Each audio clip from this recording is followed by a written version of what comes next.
the best way you can set yourself up for success is to more or less have your house in order. You know, like, so let's imagine you have someone coming over to your house, you know, you're scrambling to like clean up at that last minute. That's definitely me. But like, that's late. You know, you want to have your house in order, like ready to go far before someone calls you up and says, I'm coming over. And so with a lot of businesses, there are certain things that you want to have in place.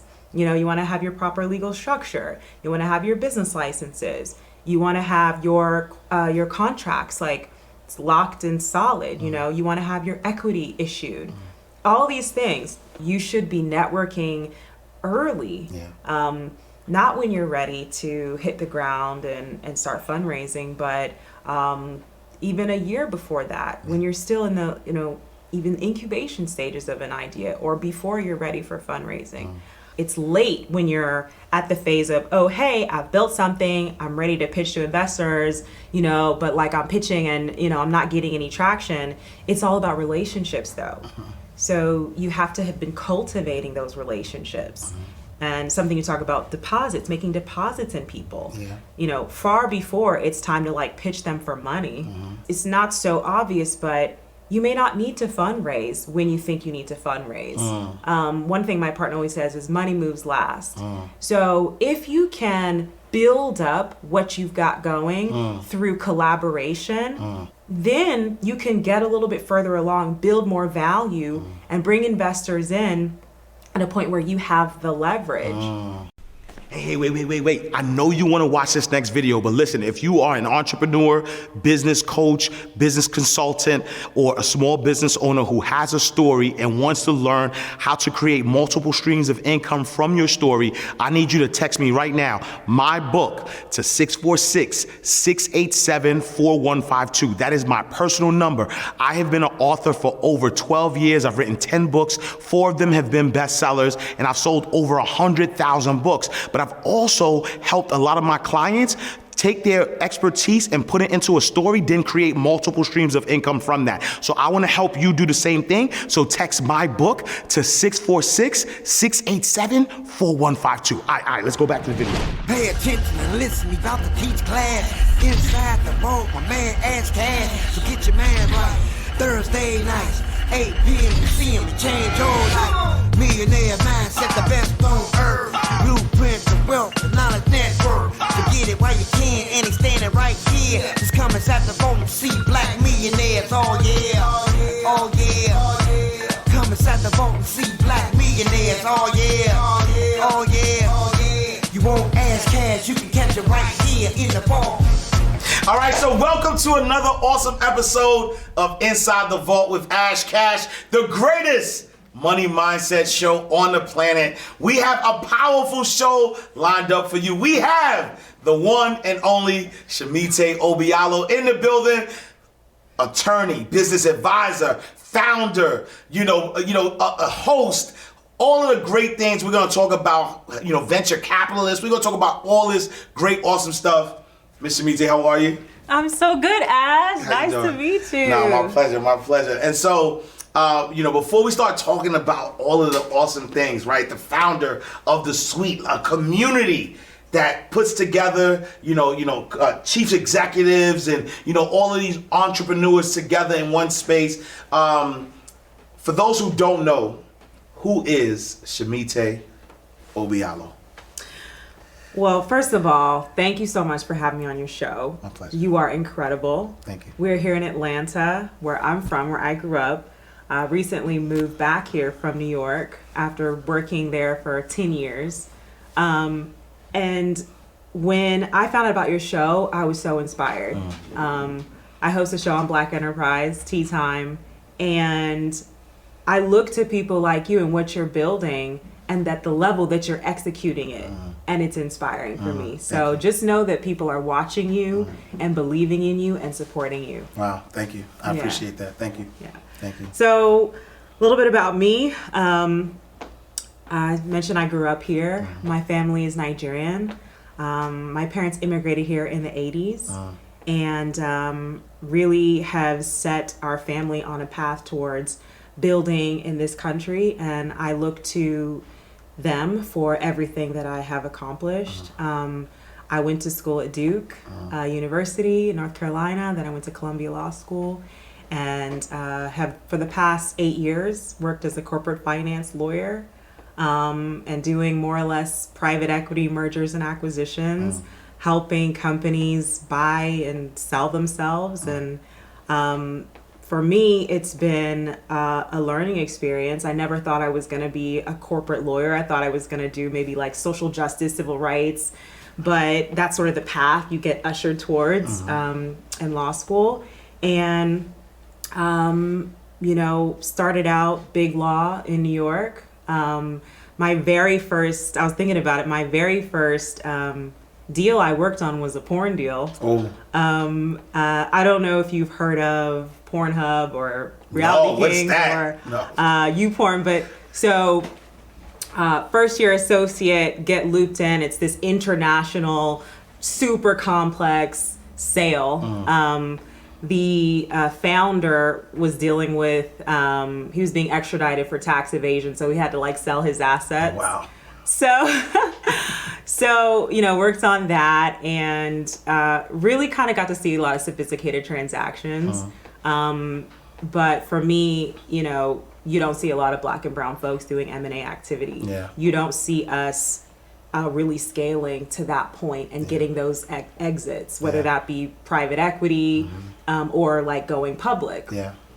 And so I was like, all right, I really want to start building my own book of business and building my own clientele and working with my community. So I started doing smaller deals, venture, startup, that kind of thing. So moved law firms and really kind of hit the pavement, doing like Afro tech and Black women talk tech, and getting to know that tech and innovation ecosystem in New York. And I ran into a problem, which was I would bring in clients, but, same kind of thing. My clients weren't really scaling. They weren't raising money. And so you're only as good or strong as your book. Yeah. And so you have this like feedback loop where your lawyers aren't able to really bring in those clients. Our clients aren't representing our community. We can't sort of ascend towards partnership. And so for me, I'm like, the solution is lying kind of outside of these walls. And so I did a brief stint as general counsel of a private equity fund, and then started on my own and building the Suites, which is all about supporting executives and entrepreneurs of color, helping us scale our businesses. Yeah. Yeah. I want to start there for a second though, because one of the statistics that I know is that there are a lot of Black and brown entrepreneurs, but the majority of them are solopreneurs, right?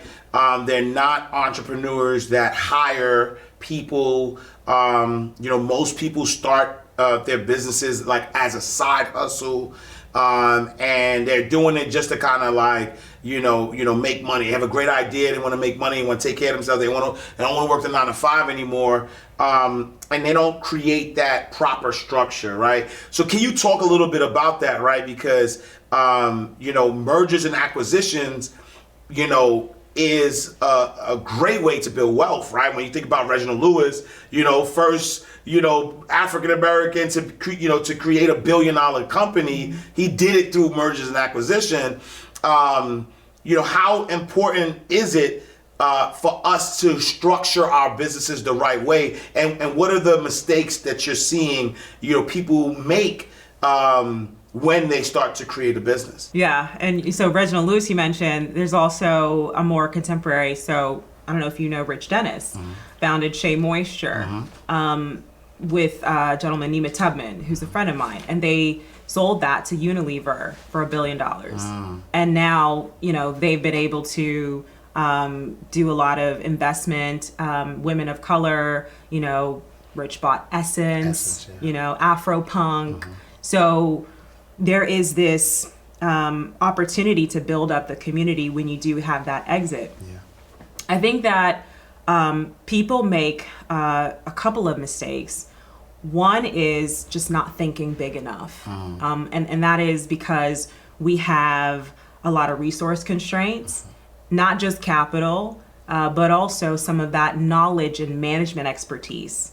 And so not having the right network, not having the right business understanding, not having access to investors. And so we make our businesses fit our circumstances, not knowing that if you stretch yourself a little bit, if you build the right structure, there will be opportunities that open up.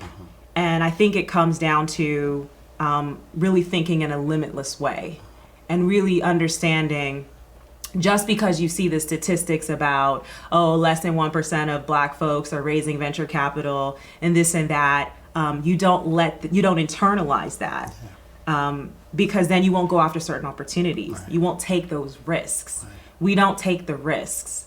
When we do take the risks, I will admit, like, oftentimes we struggle, but everyone struggles, right? And so you learn those mistakes and then you keep pushing. But I think recognizing where we have those resource gaps, that's where you got to plug yourself into communities that exist that are, very resourceful. And it's kind of like, it's late when you're at the phase of, hey, I've built something, I'm ready to pitch to investors, but like I'm pitching and, I'm not getting any traction. It's all about relationships though. So you have to have been cultivating those relationships. And something you talk about, deposits, making deposits in people, far before it's time to like pitch them for money. You know what I mean? Like, it's way more relational than that. People invest in people they know, like, and trust. So that's like a big mistake I see a lot of folks making. But, it's not all sort of external. There's so many systemic things there. I just don't like to focus on things that we can't control. Because, so many of the folks you have on your show, like, they have built $1 million companies. Absolutely. In spite of. Why is that? Because of their mindset. So despite any of the statistics, I just think it's like, just for the birds, know? And how does someone, specifically, us in our community, get to that level of limitless thinking, right? Because, there has to be a mindset shift. It's like myself as somebody who grew up in the inner city and, single parent home, urban community, being told every single day I wasn't going to amount to nothing. I'm, going to be dead or in jail by 2021, right? So these constant, false reminders of what I can't do, for me, by the grace of God, I was able to, really tap in to a different community, really started to read and develop, personal development, because it's the truth. We've had other, venture capitalists here who just say, listen, it's really about just understanding, our worth and understanding that we're good enough. And yes, there's going to be issues, but, understanding the value that we bring. What are some things that we could do to kind of build ourselves up so that we are believing first and foremost that we can, build these type of businesses that, people that we could sell or and people, would want to buy. So a couple things. I know that some people have been on your show and have mentioned motivational tracks like audio tapes, that kind of thing. Les Brown is someone who my partner actually introduced me to, and he is, he talks about success is going from failure to failure without losing enthusiasm. And I think that having a daily reminder where you're ruminating on this, because it's a daily exercise. It's the people that you surround yourself with. I had on my show on Tea Time, John Hope Bryant, right? And he talked about, some, like, you hang out with 9 broke people, you'll be the 10th. Change your circle of people and you will aspire towards that. It's not to say that you see anyone as beneath you, but you can't be what you can't see. Right? And so I find, actually, my mom, she's a cardiologist. She's an executive as well. She's someone who I really look up to as a powerful Black woman. growing up in Atlanta, I saw her leading in her, she works in Morehouse School of Medicine, leading her department. When in New York, I didn't really see that same level of representation of a powerful woman of color. Yeah. Certainly not in the law firm, which is like white Jewish guys. Yeah. But every so often, my mom would come into town for a board meeting, and she would invite me. Just like, hey, Shimite, come. She actually did a deal with Shaq. They were kind of marketing a heart failure drug together, and so she kind of folded me into that. So she was essentially presenting with this pharmaceutical company with Shaq, and I remember being so just inspired by her. Yeah. It's like, grew up with her, but I hadn't seen her in that context. I hadn't even seen that. Yeah. And it was more inspiring than even Shaq, because the way she owned the room, it was all men. Yeah. And I think we have to see it more. Yeah. And there are a lot of executives that I think they hang out amongst themselves. And so it's up to us to actually push ourselves out of our comfort zone and connect with people who are up and down that socioeconomic ladder, to be honest. Yeah. There's a sociological theory about social capital. Talks about bonds, bridges, and linkages.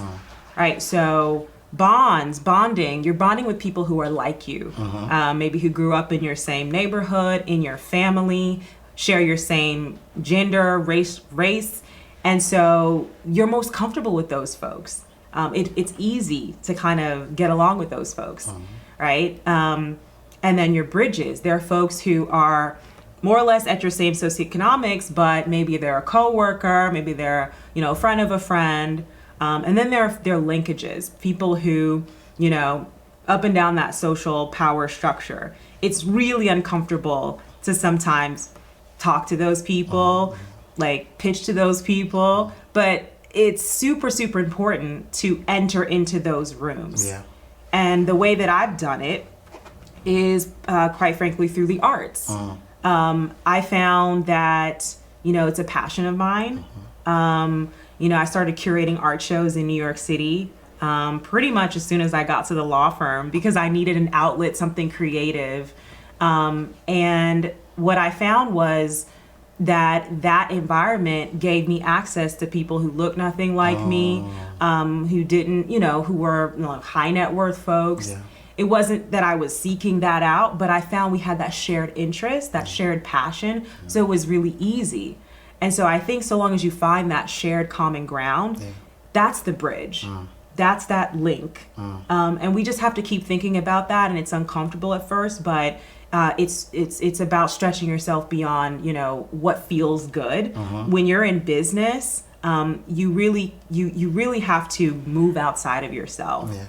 If you're thinking big. So if you are an entrepreneur, business coach, or small business owner who wants to get more visibility for your product or service, then consider advertising on Inside the Vault.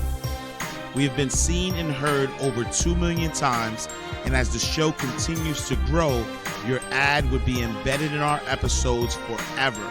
So the return on investments on advertising with us is unmeasurable and invaluable. If you're interested in this once-in-a-lifetime opportunity, then text podcast to 646-687-4152 or email us at info@insidethevaultshow.com. Allow your business to get the visibility that it deserves. hopefully that's... No, I love it. And then, we talk about networking and community. Talk to us about the suite. Like, what was the genesis of that? What was the motivation around creating, what it is and the genesis of creating it? Yeah.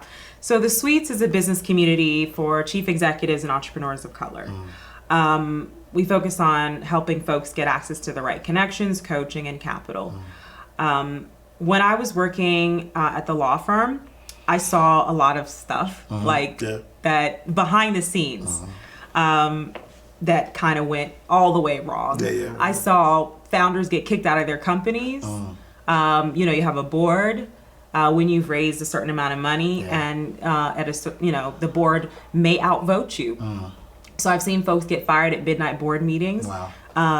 You know, I've seen folks run out of money, and even after raising a whole bunch of money, run out and kind of have to shut down. Behind the headlines, you know, a lot of things are happening. Scrambling, devastating. devastating. Right? Wow. Take on almost usurious like loans because, you know, money's tight and having trouble fundraising.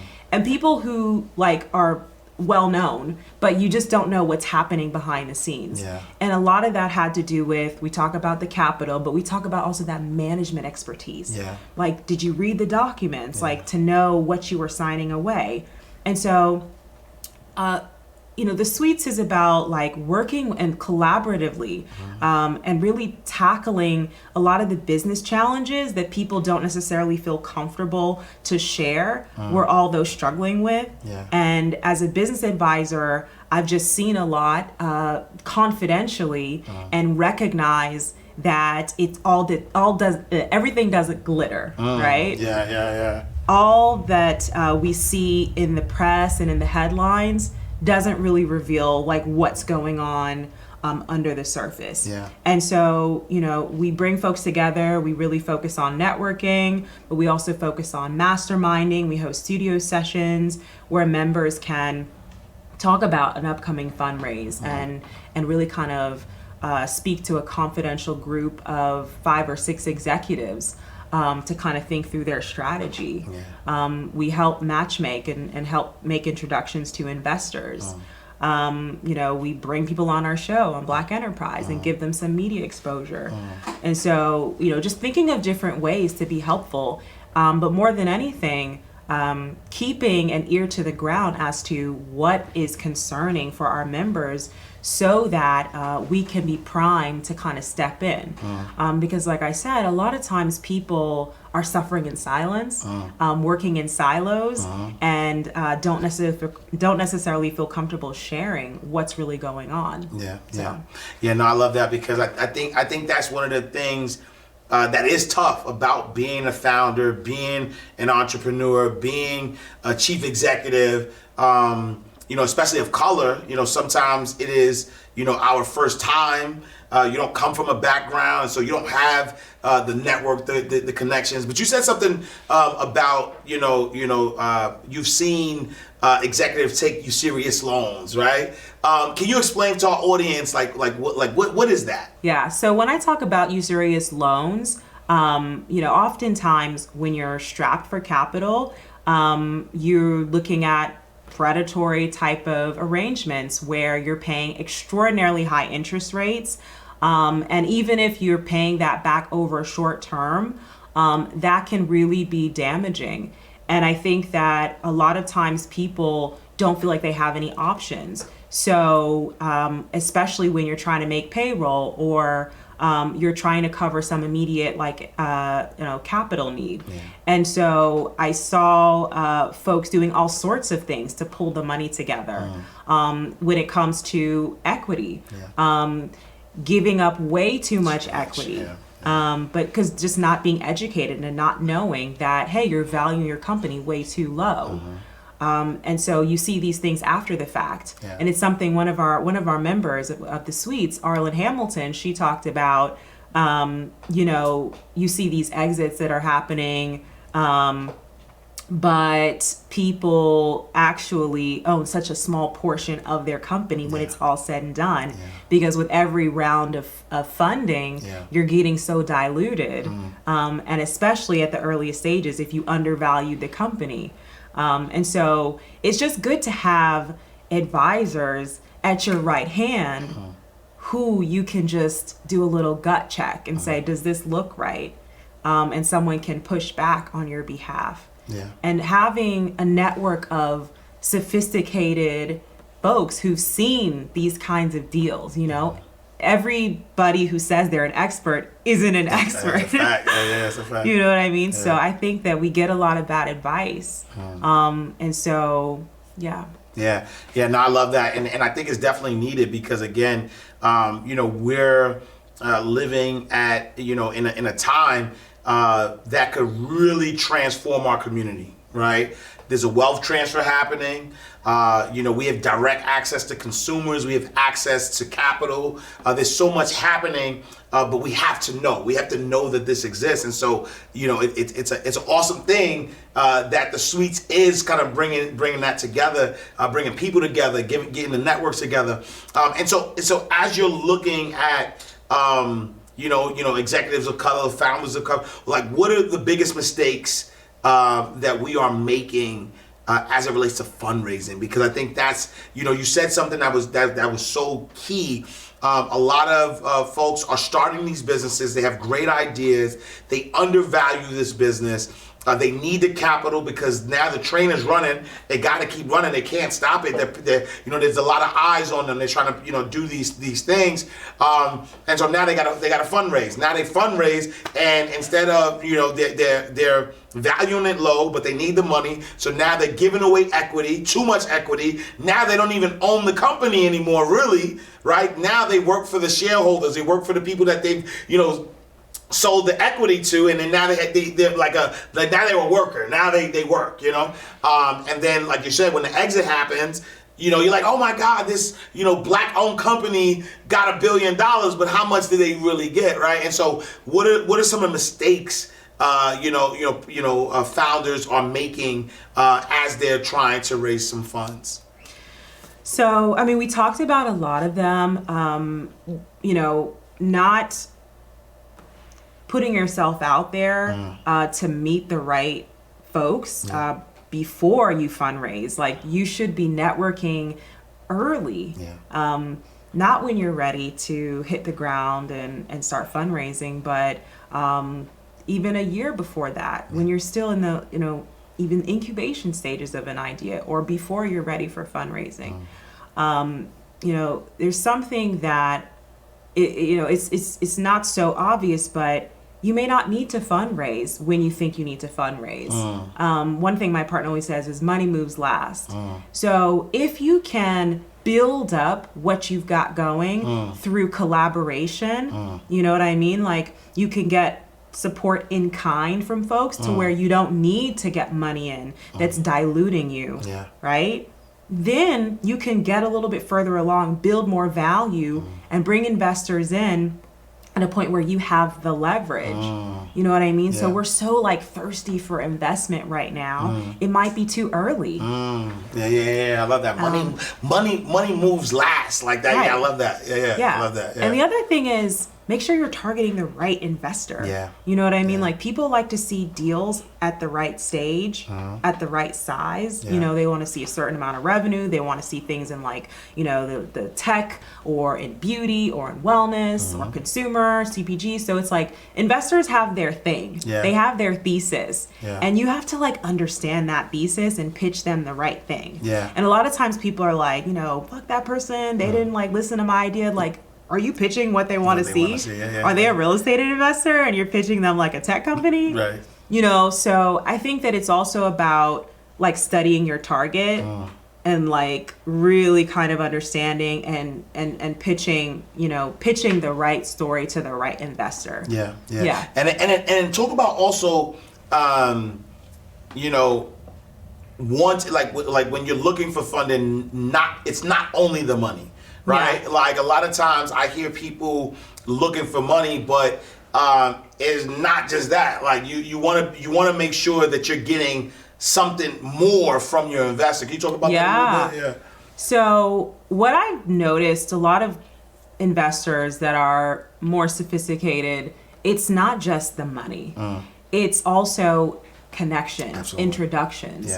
Connecting you with a potential supplier, a potential partnership. You know what I mean? Getting media opportunities. A lot of the things, quite frankly, that the Suites is doing. But venture capital, private equity has become a full service type of operation. And people are expecting that. And so one of the challenges with a lot of Black and brown founders is, if you're mostly raising money from angel investors, where it's sometimes people will say, this is not smart money. I hate to say it, but a lot of times founders struggle because they've raised from angel investors that might not be as sophisticated. And so they don't get that plus. They don't get those like wraparound support. Right. And they also don't get that follow on, which is like, hey, I didn't just need money like for my seed. I needed it for my Series A, my Series B. So, you know, if you don't have that continued support along that journey, you might actually run out of money. And some of the folks in the Sweets community have come to me and said, hey, we're fundraising our Series B, but we can't find any investors that are looking at us at this stage, because a lot of it is like early stage. There has to also be folks at that later stage. And so I think that people do struggle with finding investors that will stay with them as a partner, you know, throughout that journey. But one of the things that I see to kind of go back to the best way you can set yourself up for success is to more or less have your house in order. So let's imagine you have someone coming over to your house, you know, you're scrambling to like clean up at that last minute. That's definitely me. But like that's late. You know, you want to have your house in order, like ready to go far before someone calls you up and says, I'm coming over. So with a lot of businesses, there are certain things that you want to have in place. You know, you want to have your proper legal structure. You want to have your business licenses. You want to have your contracts like it's locked and solid. You know, you want to have your equity issued. All these things.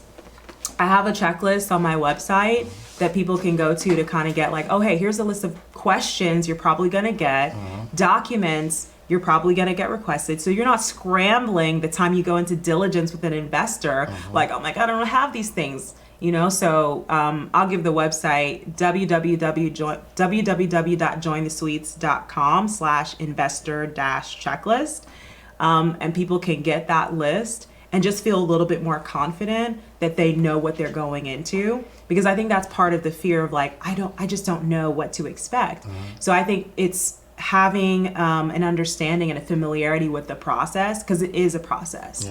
You're going to have to create a list of investors that match your business focus, and you're going to have to move through them systematically. But having clarity about what the process is going to look like, I think gives people a sense of ease. And certainly like connecting with folks like me, folks who are supporting folks in that journey is really important. Yeah, no, I love it. And then talk to us a little bit about venture partners, right? You have you're part of that, right? Talk to us about that. Yeah, so I'm a partner at Passbook Ventures, and Passbook is all about investing in immigrant founders that are building in fintech and e-commerce. And so I run that with my partners, Chinedu Enekwe and Mark Fleming. And a venture partner essentially is like a scout. We are looking for a deal flow, and we're kind of presenting it to the partnership. And then if the deal ends up getting, you know, everyone agrees the deal's going to get funded, we get a piece. We get some of the carry, which is the profits that the partnership is getting from that deal. So it's really cool. It's different for me. I've crossed over from attorney to entrepreneur, investor, journalist. But the thing is, I'm in so many rooms. I'm seeing so much deal flow that it just makes sense. And we are specifically looking at immigrant founders because there is a real disparity in the same access in the challenges we talk about when it comes to Black and brown folks.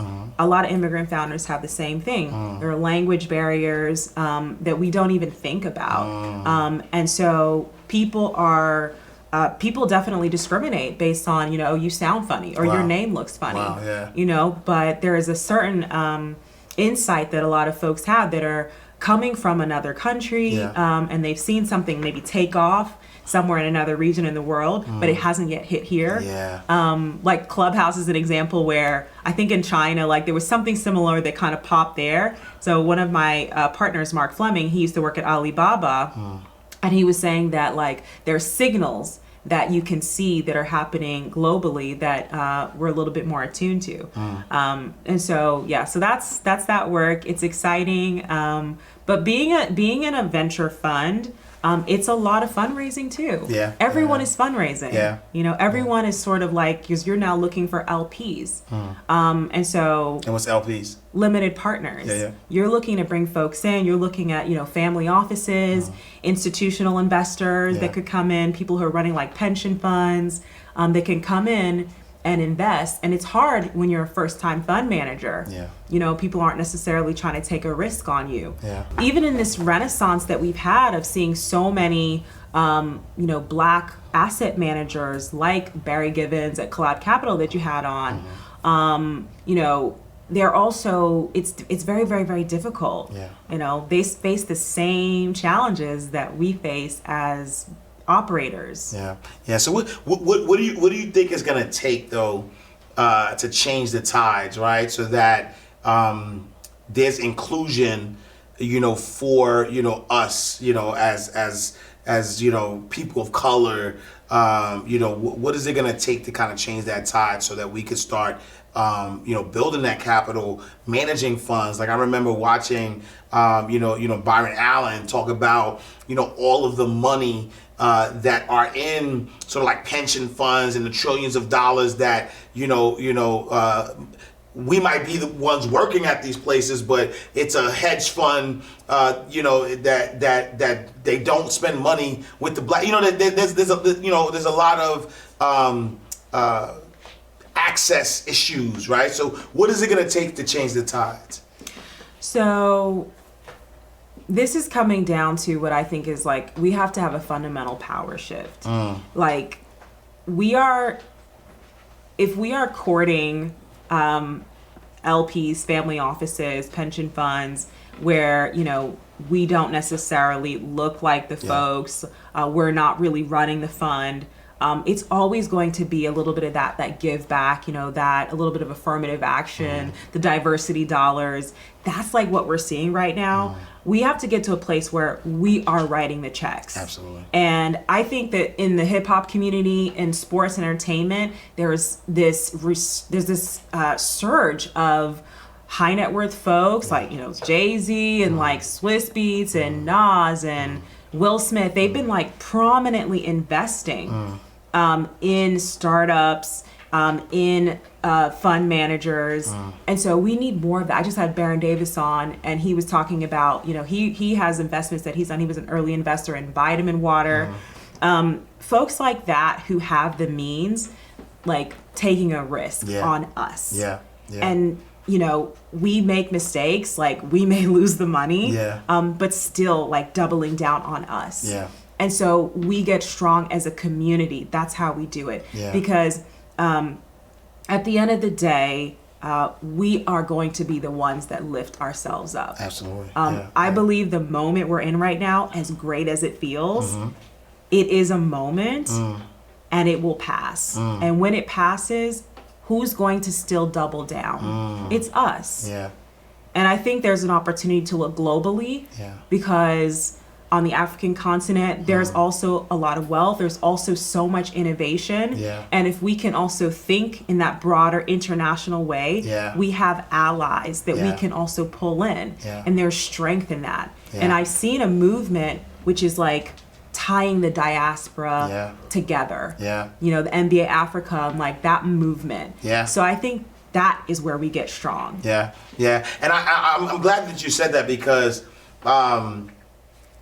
that's why I never use the word minority, right? Because if you look at the numbers, people of color, we are the majority, right? But there are, the words and the things that people say to try to make you seem, smaller than you really are. When you look at a place like Africa, the richest continent on the planet, with the resources, and what happens is that there are other people that just go there and steal the resources, right? And so when I think I was watching a documentary, and they were like, I think it was talking about like Switzerland, and they were like, Switzerland is cold. Like Switzerland don't even make gold.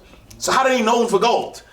Because they went someplace on the continent and said, let me hold that, right? Yeah. And so there are these other places that are known for for things that they don't even produce, and that's because there's this richest continent on the planet that is being siphoned for all of the resources. How does that connection happen, right? Because regardless of if you're melanated, you're from the continent. Yeah. I don't know how else to say it, because even for me, my parents were both born in Haiti, but even as a Haitian, right, I'm 25% Nigerian.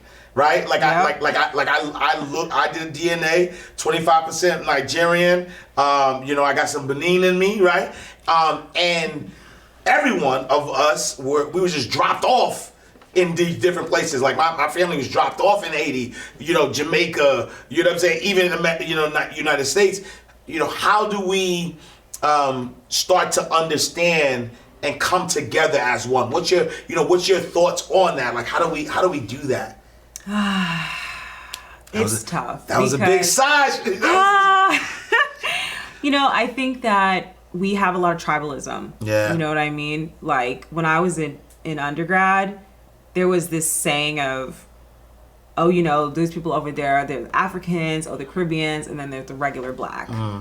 So in school, even in a place which is, supposed to be this melting pot university, it was kind of like fragmented. Wow. And I think that, unfortunately, when you go to each of these countries, you go to Haiti, you go to Nigeria, you go to South Africa, a lot of times people are struggling and there's this, scarcity mindset. And so people are focused on, how do I look out for me and my family? And there isn't that sort of African global thing that people think about. Before I was doing the suites, I had a network that I ran called Anoko House. It's all about like connecting people around art and culture. And Anoko means wealth in Igala, which is a Nigerian language. I think that if we can, to my earlier point about finding common ground, music, culture, like Afrobeat has like exploded. Absolutely, and everyone is listening to like WizKid, all this stuff, I think that it's about identifying that common ground and like coming together around that and then using that as a jumping off point to have serious discussions. And I think it just starts there. But this is going to take decades, even centuries. And there's a lot of unwinding of stereotypes and biases that people have. But I think our generation is really excited about, disrupting that. I know that like the Earn Your Leisure guys, they went to Lagos and they went to Cairo. In a pandemic. Right. I was like, oh my gosh, you have this Return to Africa movement that's happening, like Boris Kojo and Bosom of St. John and, some of the folks I know, they're part of that Return to Africa movement. And they're going to Ghana, and I think Ghana is, by the way, like super welcoming of like tourism. And so it's like us who's willing to bridge that gap. And I think we just have to keep doing that. And I think culture, music, Nollywood, like Netflix, they have a lot of Nollywood films on there that they've bought. And so I think when you watch that, you understand the culture more. There's common ground, and that begins a discussion. No, I love it. But here's a question though, right? Because it's like this duality that happens, right? Where we see a lot of people doing serious business, but then you turn on television and there is this rise in ratchet behavior, right? So ratchet. Do you think that the rise in the ratchetness is affecting how serious we could be taken globally? Like is that affecting sort of like that ability for even our brothers and sisters on the continent to say, nah, we're not messing with those Americans, because all I see is the rat. Like, so other ethnicities, people that look like us, like, is that part of the division? I feel like everyone is just copying the ratchetness has gone global. You know what I mean? Social media amplifies everything. And so I actually find that there is this nuanced coexistence of intellectual and ratchet that's happening. And I'm sort of like, I look at folks and I'll be honest, I'm kind of like judging people based on like, what they're posting. And then on let's say we're on like an Instagram, but then on another platform, on a YouTube, they've got a channel, they're educating folks. And I'm like, oh my gosh, wait a minute, let me remove my biases. And so it's a little bit of cognitive dissonance because, it's what we think someone should be looking like and acting like, and then it doesn't really fit with what they're saying and the knowledge that they have. And I think that it's kind of like what you do with your show, where it's like you don't have to dress a certain way to be intelligent. You don't have to look a certain way, to be a CEO and to lead in the boardroom. Absolutely, And it feels uncomfortable, but I think that's just about we're socialized in a certain way, and we're pushing past that.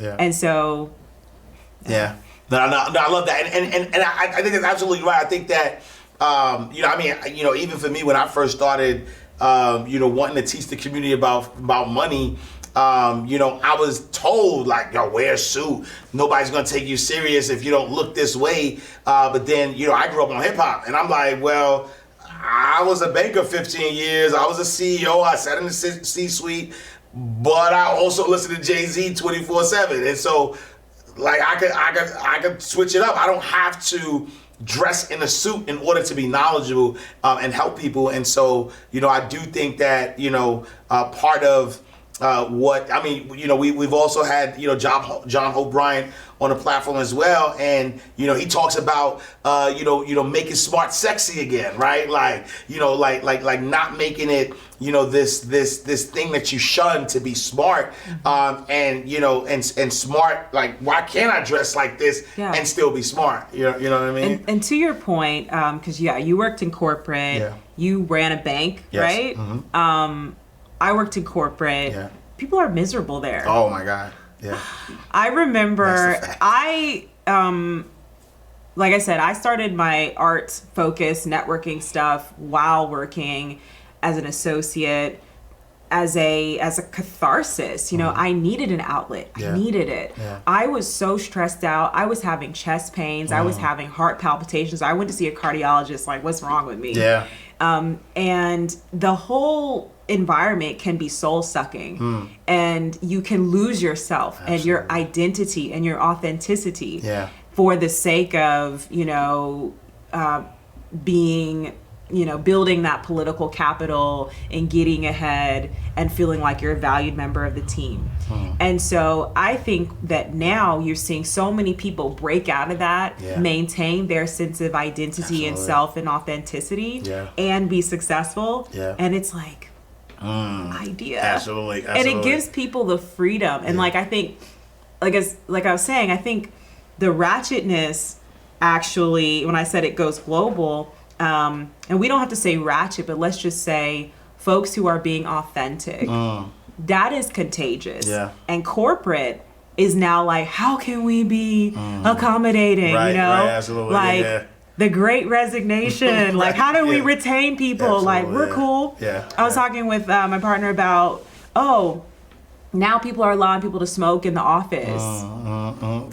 Why? Right. Because you have to figure out a way to make your workplace appealing and enticing for people to feel good about staying there. And so I think that, it's going the other way, actually. Everyone else is like falling in line. No, I love it. And so let's talk about transitions for a second, because we both work corporate, and man, as a corporate lawyer, like, a black woman, you got locks. Like I don't know how'd you maneuver through that? I had an afro too in law school. Man, yeah. And so that was fun. That had to be fun. What, law school? Not law school, working corporate, like what that wasn't even where I was gonna go with it, but but since we're here. Let me tell you so this is a story that the law firm, I mean, you've seen the show Suits. It's sort of like that, but not. Yeah. It's late nights, taking cars home, luxurious dinners, and like these top restaurants. But it's also, like we said, it's also very charged. Yeah. Yeah. A lot of wild things happen in the law firm, though. Absolutely. I had a partner I used to work for. So many of you may know Martin Shkreli or have heard of him. Yep. Yeah. Yeah, he's like the pharma bro Absolutely. asshole Absolutely. who acquired this drug, Yep. Daraprim, marked up the price Yep. like 5,000%. Yeah. So yeah, that was my client. Oh. And I wasn't ready for that. and I hated working with him. But one day, and we were doing some other stuff, like some corporate restructuring stuff. But one day, I see on the news, we were actually at a Christmas party, that the partner was being arrested. And so, and you can imagine, he worked right across from me. Right. So what happened was basically securities fraud. The partner and Martin were kind of like funneling money from one of their pharmaceutical companies to basically disgruntled investors at a hedge fund. Wow. That had lost a lot of money. And so they were kind of manufacturing consulting agreements and settlement agreements to pay off these investors. And the whole thing kind of came tumbling down. Wow. But, it was unfortunate that happened to him. Yeah. He was also doing Bitcoin exchange with the Winklevoss twins at that time. So he was doing some interesting things, but he always skated on the edge. And you have, like, in corporate, you have, like, a lot of things like that where things are moving fast, like really sophisticated things, and you kind of have to pay attention because people can skirt in the gray. Yeah. But, it was a good time. I must say that I am happy it's over. Yes. Yeah. And I have like the ability to set my own schedule. I don't have to work through every Thanksgiving and Christmas and holiday. But I learned hard work, the importance of how to deliver like quality work product and just like a certain level of excellence. I learned how to move in any room, people who look nothing like me. Yeah. I learned how to manage with conflict. There was a time when so it's a little bit of a story, but I almost got fired essentially because so early on, my grandfather passed away and I had to, I actually flew to Nigeria for the memorial. The next year, my grandma passed away. And I flew to Atlanta for the memorial. In both cases, I kind of like left the deal that I was working on a little bit suddenly. There was, I remember it was like Black History Month one year. And one of the partners wanted us to put on a rendition of Amistad. And that's something that's done in the legal profession. Like people do like renditions of legal cases. Right. I'm like a corporate lawyer. I was like, I don't want to do this. Right. Like this has nothing to do with my practice. But they wanted to do it, and so they were looping in the diverse associates, the Black folks. Yeah. And so we had free. Give us free. Yeah. So I don't want to do it, but you also want to be respectful of like the Black partners and like show allyship. So we had rehearsal. So I was on a conference call on a deal. Yeah. And I had to go to the rehearsal. So I left early. And when I came back the next day, actually, they were like, yo, well, when you left, you know, they were asking about like certain diligence stuff. And like, you know, that's what I would have been covering. Yeah. And so combination of that incident combined with me going to these memorials without letting the team know, they were like, oh, well, we don't think you're dedicated to the deal, you know, and we don't think you're a team player. And these are all things where I'm like, there were clear reasons why I couldn't be there. Yeah. And so, and honestly, it felt like breaking down. So it was like, fuck you. Someone died. Like, you know, and I'm going to this thing. I didn't even want to go, you know? Right. But you can't act like that. You can't react like that. You know what I mean? I'm like, I got to keep my job. Yeah. You know, I felt like I'm done with this, you know? Yeah. So I ended up going to my office, you know, cried a little bit. Like, fuck, I got to keep this job. Yeah.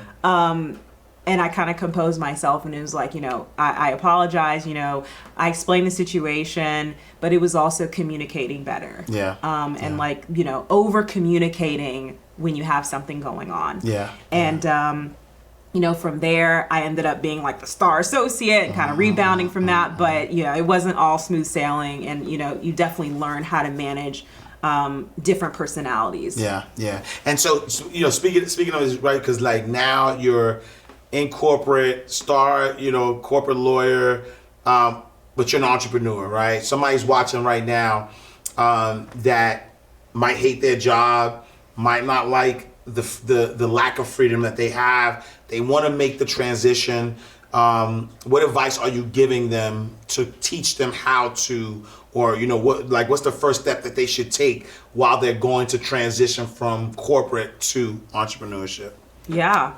And I've like, you know, now at this point, I'm like full on entrepreneur. Like legal work is like less than 5% of what I do. But my advice is read as much as you can about that business that you are focused on. There are so many resources out there. One of the things I discovered kind of late, I didn't realize Harvard Business Review, they have all these incredible case studies. And you know that the method they use in business school is case studies. You learn through looking at what other businesses have done and have failed at. So, you know, look at that kind of thing. Look at like LinkedIn Learning, look at Udemy, Coursera, like where you can almost get your MBA for under $1,000. Yeah. You know, so do as much as you can to educate yourself on your industry, on business in general.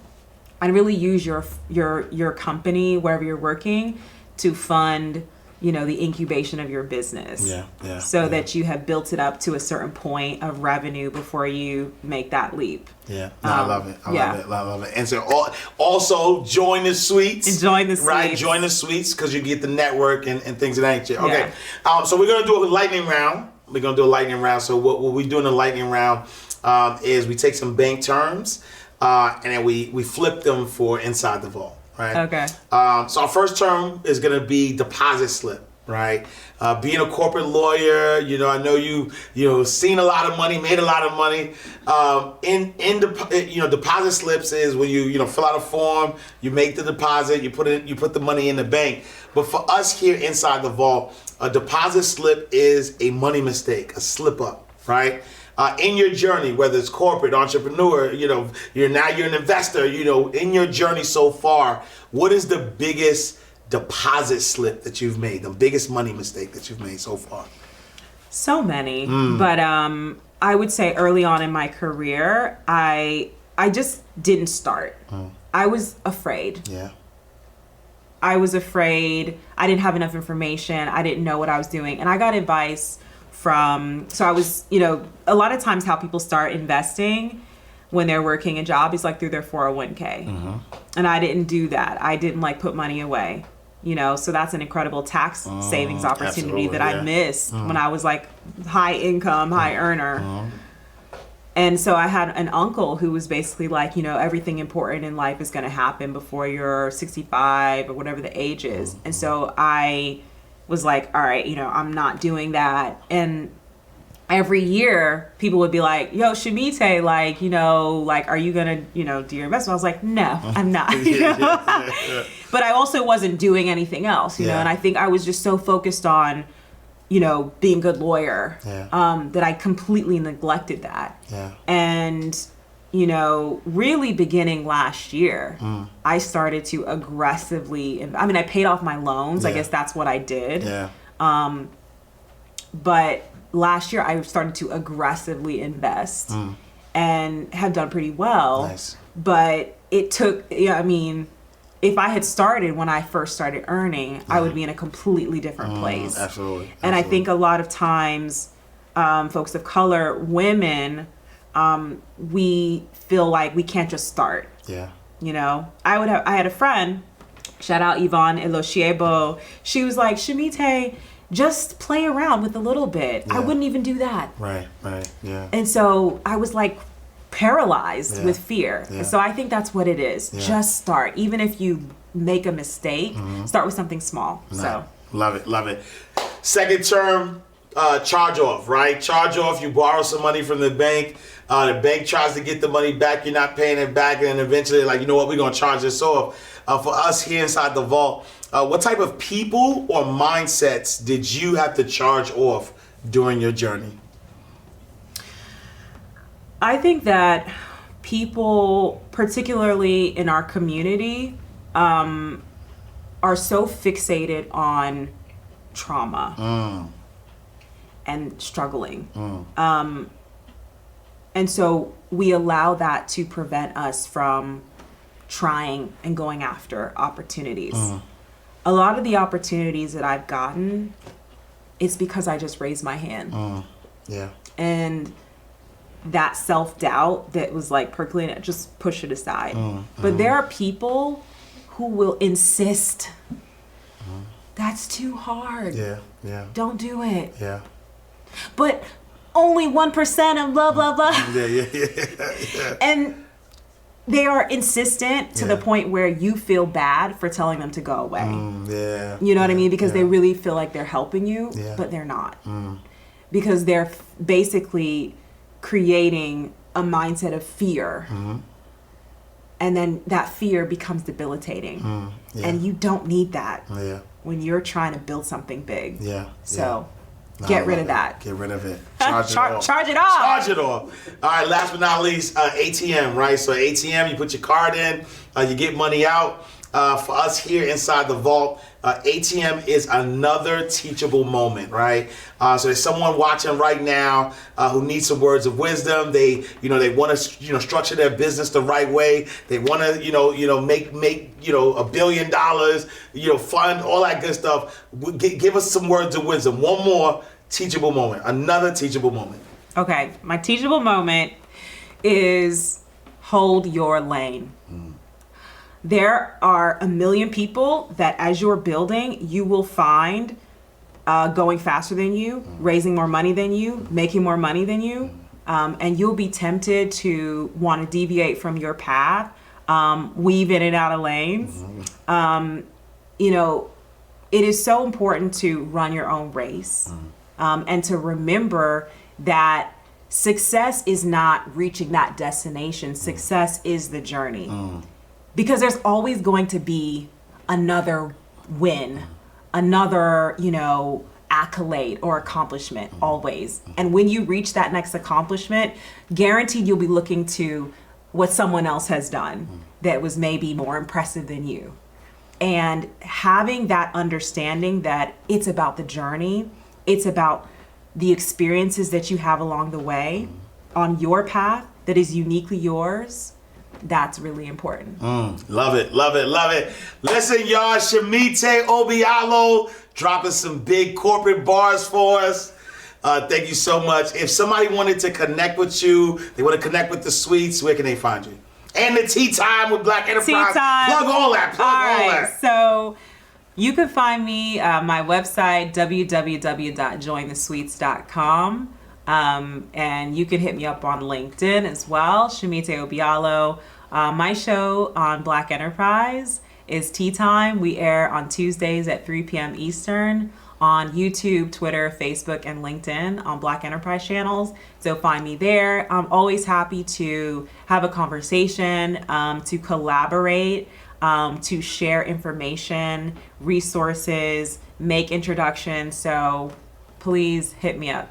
All right, y'all, another powerful episode of Inside the Vault with Ash Cash. We are closing out the vault. Make sure you follow us on all social media platforms at Inside the Vault. Me, I am Ash Cash. Follow me on all social media platforms at I am Ash Cash. I'll see y'all next time, same place, on the greatest money mindset show on the planet, Inside the Vault, in God's will. Peace. Oh yeah, oh yeah, oh yeah, oh yeah. You won't ask cash, you can catch it right here in the vault.